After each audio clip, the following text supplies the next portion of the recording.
CNN, mass protests are spreading across Belarus as opposition to the re-election campaign of President Alexander Lukashenko grows, local media and human rights organizations have reported.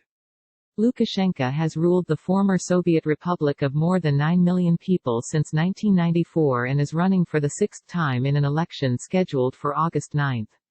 He has long drawn international criticism for suppressing dissent, and the country's secret police, still known as the KGB, often detain and harass opposition activists and independent journalists.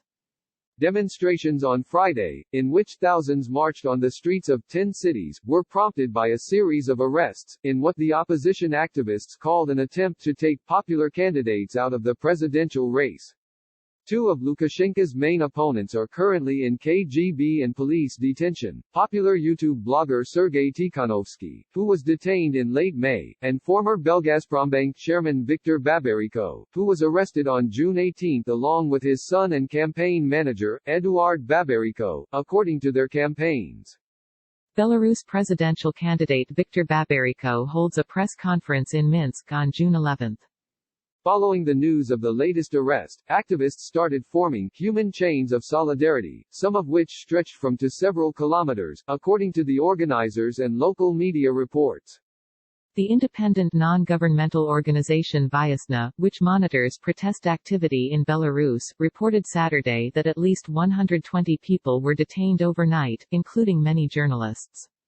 On Friday, Lukashenko said the protests are a foreign plot and claimed that the country's law enforcement thwarted a Maidan, alluding to the 2014 revolution in Ukraine that ousted the country's pro-Russian president.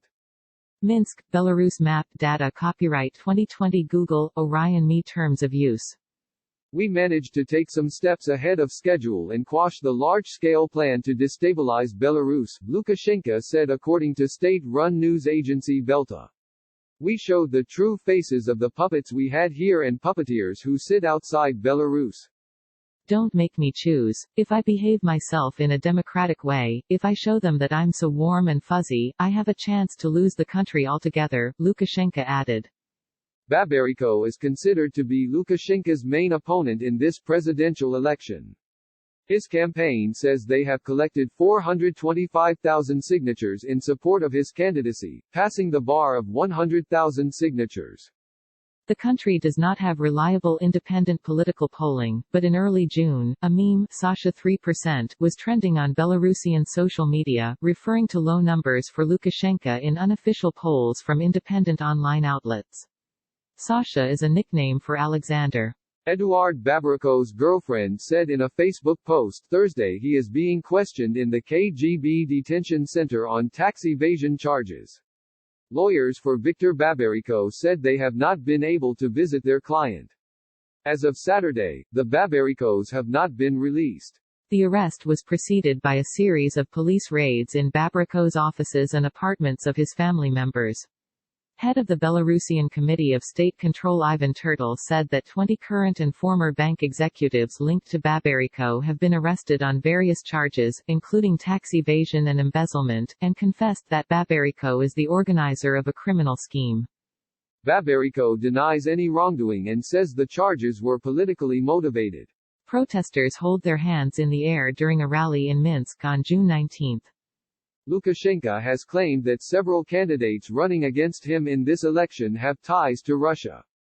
Several Belarusian outlets called Babariko a Kremlin-linked candidate as he ran Belgazprombank, a subsidiary of Russian state-owned energy corporation Gazprom, for the past 20 years.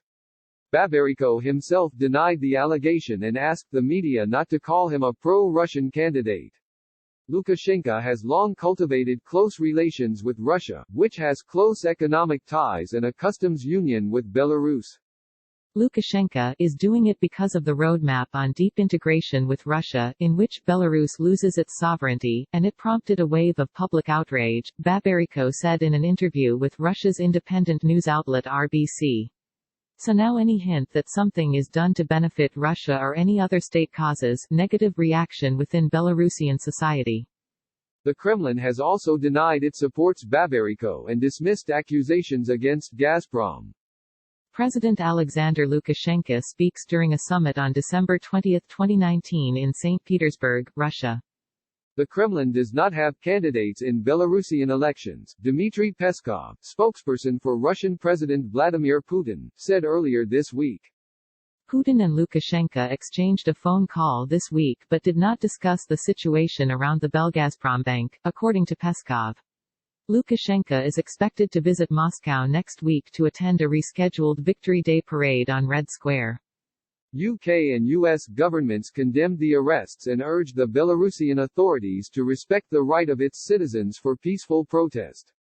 The United States urges the Belarusian government to uphold its international commitments to respect fundamental freedoms by allowing the Belarusian people to freely, peacefully assemble and releasing those detained, including journalists covering tonight's peaceful gathering, the U.S. Embassy in Minsk Twitter account said in a tweet.